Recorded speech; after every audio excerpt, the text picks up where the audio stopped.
Hey everyone, Joshua Kirk here with you once again. Now it's time for episode 182 of Album of the Day, in which, before we get into today's review, just want to talk about this shirt I'm wearing, which is, a shirt for the Maryland Terrapins, local, basketball team, from my area of Maryland, so shout out to them. And actually, shout out to my friend Bailey for giving this shirt to me, as an early Christmas gift. So, thank you very much. Anyway, I'm gonna get on to this review. Today's artist, today is a pretty special review because today I'm honoring sort of a legendary R&B soul singer who unfortunately in late 2016, about a year ago, has passed away. But in this review, I'm paying tribute to him. I'm paying tribute to her with this review, and she has been accompanied by a New York-based soul and funk outfit that's pretty much been the backbone of the 2000s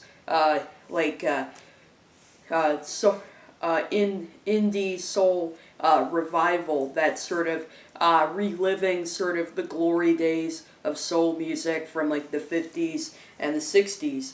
Of course, I'm talking about Sharon Jones and the Dap-Kings, and I'm here to review their final album, which was recently put out posthumously on November 17th of 2017.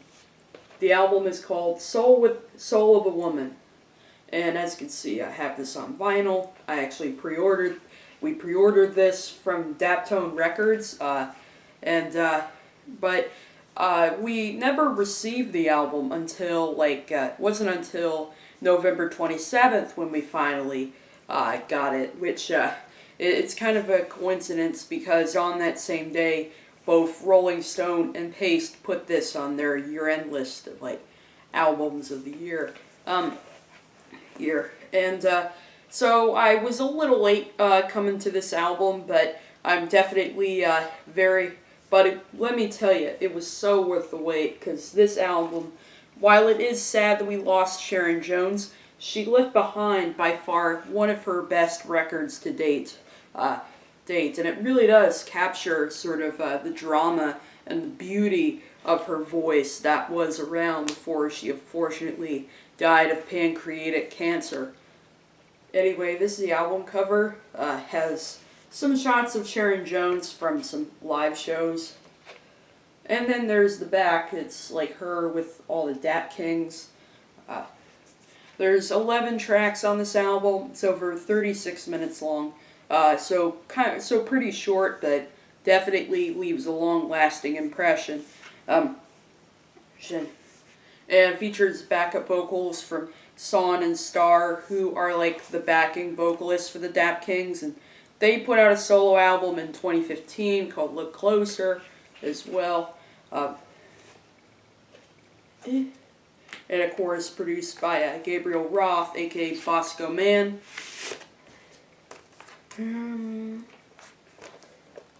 There's side A, and then there's side B. And of course, songwriting is done by various members of the Dap-Kings. I mean, Sharon Jones has really only written a few songs with her band a few times, including the final track, Call on God, here on this album. So yeah, that's the packaging for Sharon Jones and the Dap-Kings' latest album, Soul of a Woman. Of course, if you watch my channel, you may remember I'm a big Sharon Jones and the Dap-Kings fan. Love their music. Sharon Jones had such an incredible voice. So I really like records like Dap Dippin' with Sharon Jones and the Dap-Kings, as well as Naturally, and the one album that I reviewed a few years back, I Learned the Hard Way, definitely was a good one too. A nice little progression for the Dap-Kings right there in terms of all the different styles they played with on that album. And I also really liked her previous Give the People What They Want, which was was supposed to be released in 2013, but she suffered from cancer, which pushed the release date to January the 14th of 2014. And that album did get like the award for like best like soul and R&B record, around that time as well. And I actually had the honor of meeting Sharon Jones back in 2014. I went to see Sharon Jones and the Dap-Kings at Artscape in Baltimore, and one of her security people noticed like how excited I was at the show. Like I was dancing and singing, and I was just having a wonderful time. And Sharon Jones just killed it, and she's like, "You gotta meet her." So then eventually I ended up meeting Sharon Jones and telling her I reviewed one of her records. She was so nice, and she was pretty excited to see me. And I actually got to meet most of the Dap-Kings as well, which was pretty cool as well. So when I heard Sharon Jones passed away, I did get pretty upset about it, because it was the first time a musician whom I had met before had died. But at the same time, it feels really rewarding at the same time, and even more rewarding now that I've heard this album.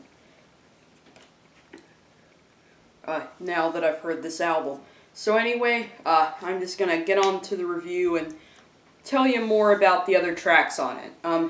The opening track on the album is the first single that was released for the record, Matter of Time, and it just opens up the album with really that 1-2 punch that I loved to see from Sharon Jones. The Dap-Kings come through with a very sexy and very just instantly memorable groove on here, with the triumphant horns, the slinking guitars, as well as just the class bass and percussion section. Sharon Jones kind of right off the bat, hits you with a 1-2 punch of saying that we need unity of all people, and she doesn't want any more sides or division going on between the world, which is just when we needed, considering 2017 was one tumultuous year, a little more definitely more tumultuous a little bit than 2016 was. 16 was. So to hear a kind of positive message coming from a soul definitely is one thing to just be wowed by. Then we have the song Sail On, which follows that, which is the current single from the album, and another song that's just straight up awesome. The Dap-Kings absolutely kill it on this track musically. Binky Grip Tights, putting on a bunch of it's probably the most riffs he's ever done in a Dap-Kings track. That's what I heard from watching a video that Rolling Stone had uploaded, them basically talking about how they wrote the song and whatnot, and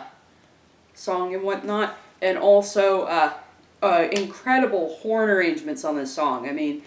I love how the Dap-Kings horn section, they really take a lot of pride in every lick of the horns. And this is definitely one track that really does show off their chops in terms of really playing their instruments with so much just pride and dedication. The song lyrically sort of deals with this guy and a girl who a guy comes up to a girl, and the girl says, "Why don't you come on in?" And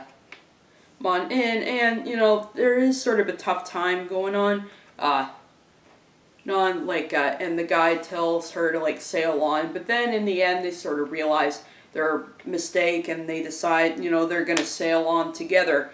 And Sharon Jones puts on an incredible performance with these lyrics, and right off the bat from her, "Oh no," that she is just gonna really just pull you in with a commanding performance, which I heard that was actually Bosco Mann's idea, the "Oh no" at the beginning. Then we have Just Give Me Your Time, which feels like a nice little intimate kind of sensual whisper following that, which sort of sounds like something she could have done maybe on her first, maybe on an older Sharon Jones record like Dap-Dippin', for example. And it definitely just sounds like a piece of like some 50s soul, like gold, pretty much. Sure. But then I really like the next track, Come and Be a Winner. Definitely one of my favorite tracks on here. Really stood out to me in terms of the instrumentation on here. I love the breezy trumpets and guitars, as well as the kind of funky and swaggering bass and percussion groove on the song too. And this is a song that definitely has a nice message to it lyrically as well. Sort of talking about how life is a race for each and every man.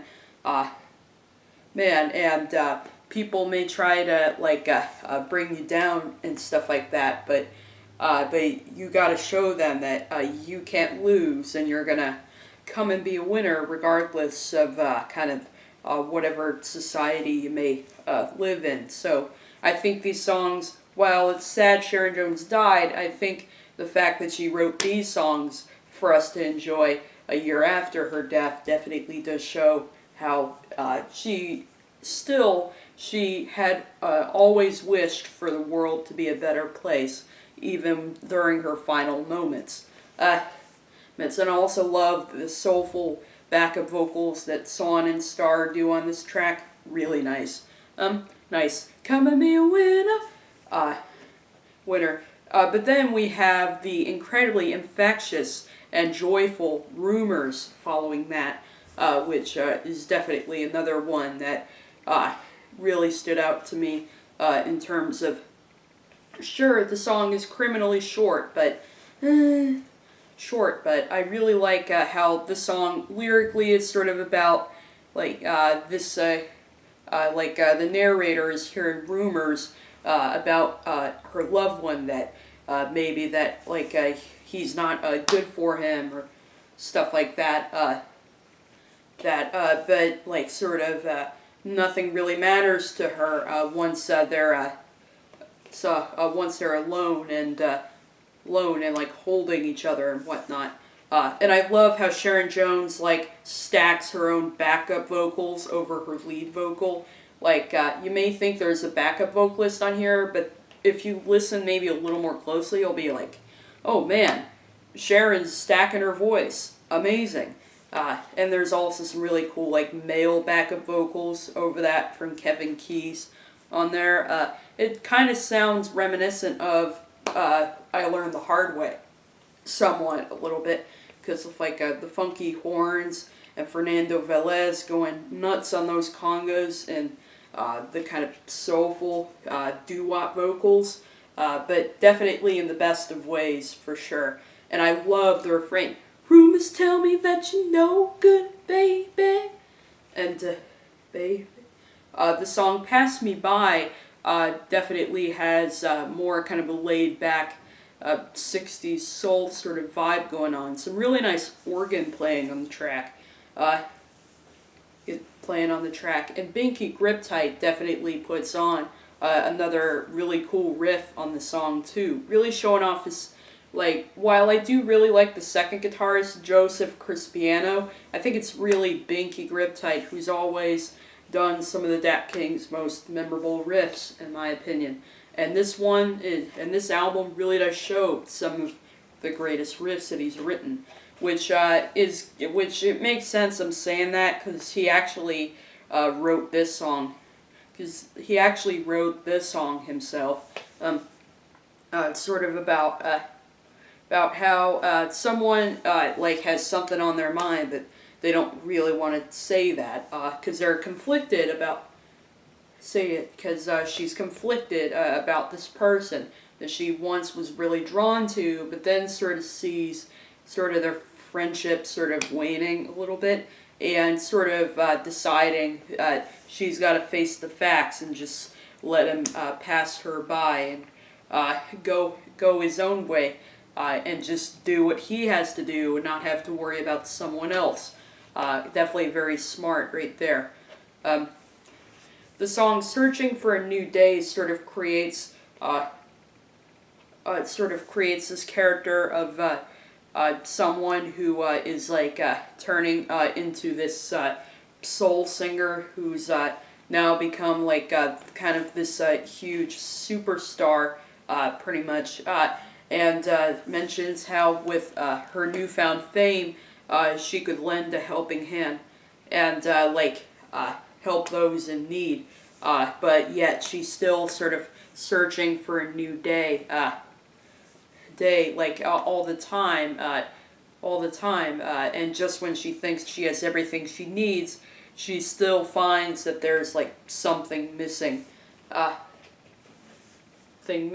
and also do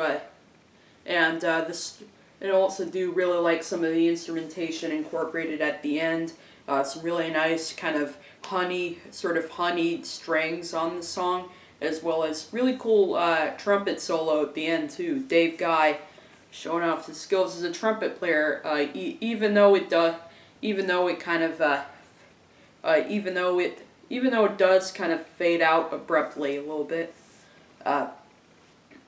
The song "These Tears No Longer for You" really does show probably the more kind of mournful, dramatic side of the album, which but it's definitely done very beautifully on the track. Really like the kind of haunting and very dramatic like strings and piano on the track. And I thought I heard maybe French horn in there too. And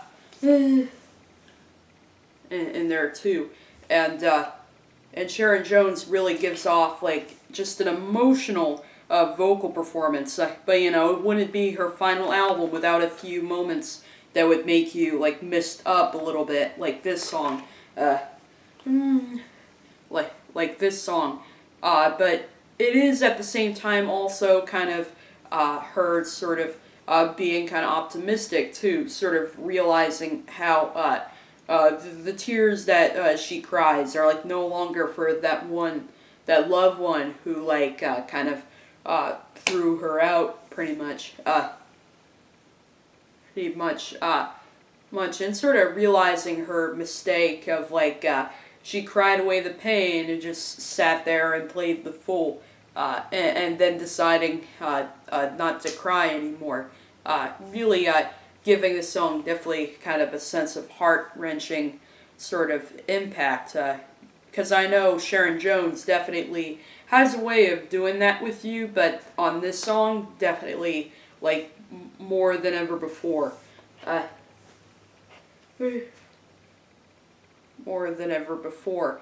And the song at the same time, despite its kind of dramatic instrumentation, definitely has a nice little underlying groove with the congas and the guitars and the horn section.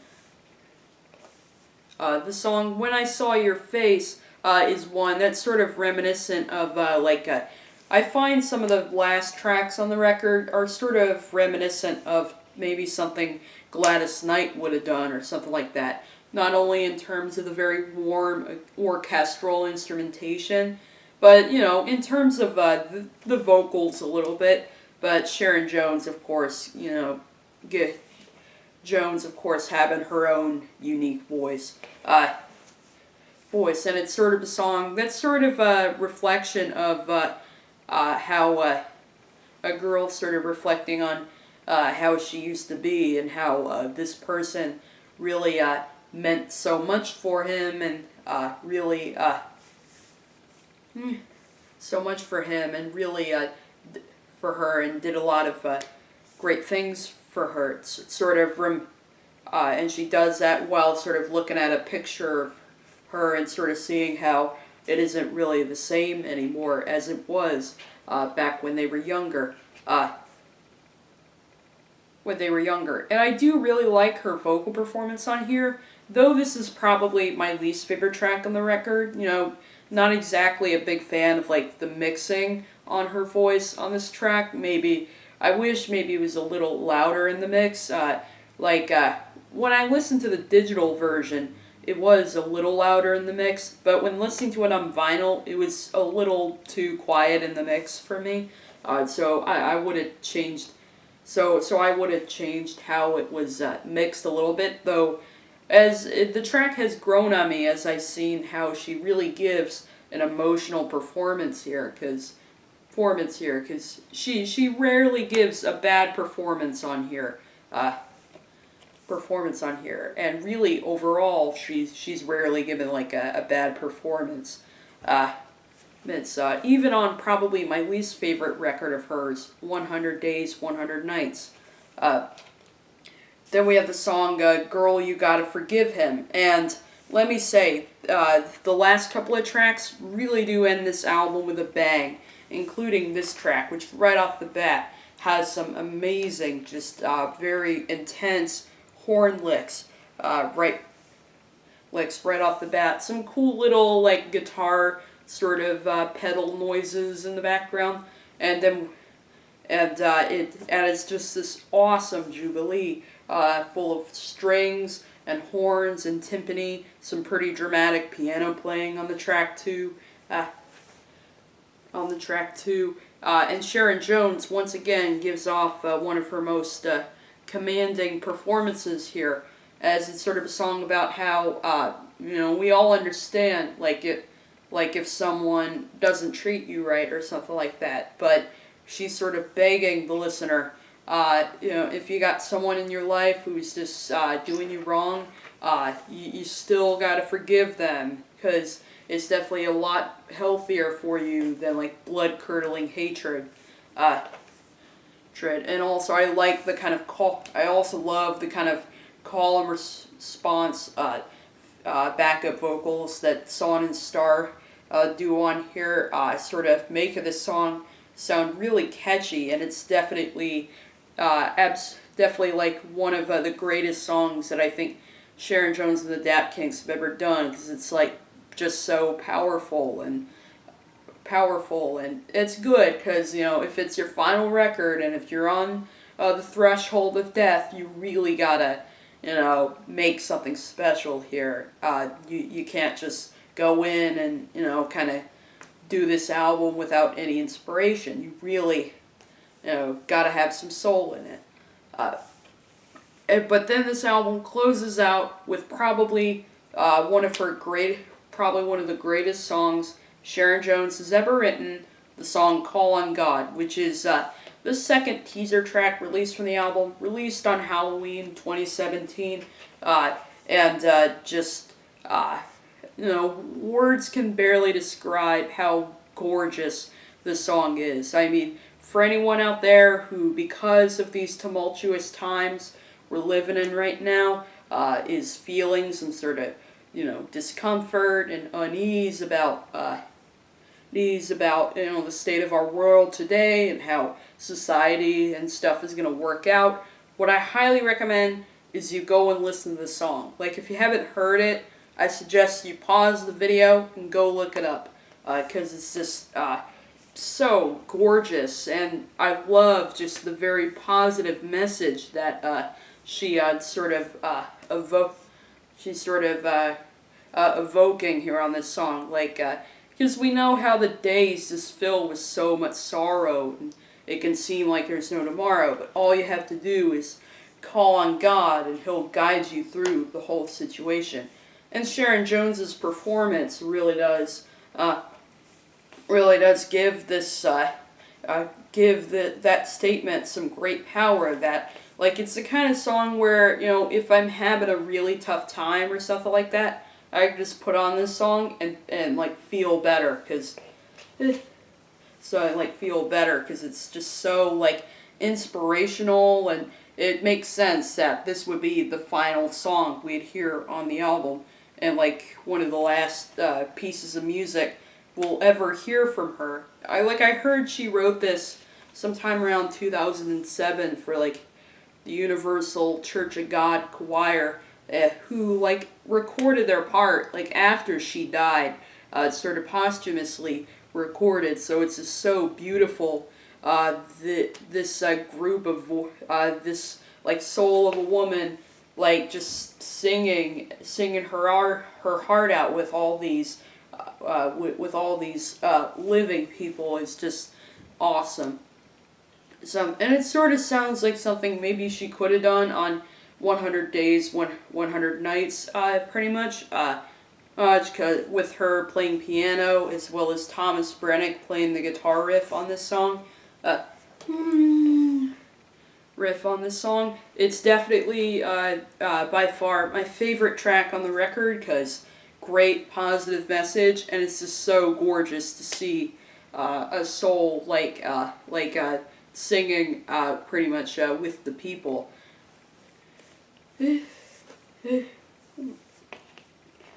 Singing with the people. So yeah, definitely fantastic posthumous record. Definitely one of the better post-death records that I've heard recently.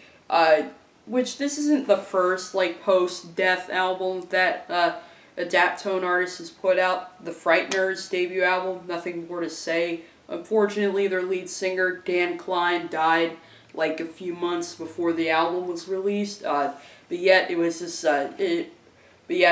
this really awesome, very funky reggae soul fusion right there that I definitely highly recommend. And the Frighteners are definitely one of my favorite newer artists on Dap-Tone right now.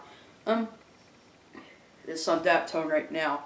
And this one, but this was definitely a big one because she was pretty much the leading voice on the Dap-Tone roster for all these years. And to see like a spirit like present inside this album definitely is what makes this album feel kind of weird, but at the same time just really beautiful and really special.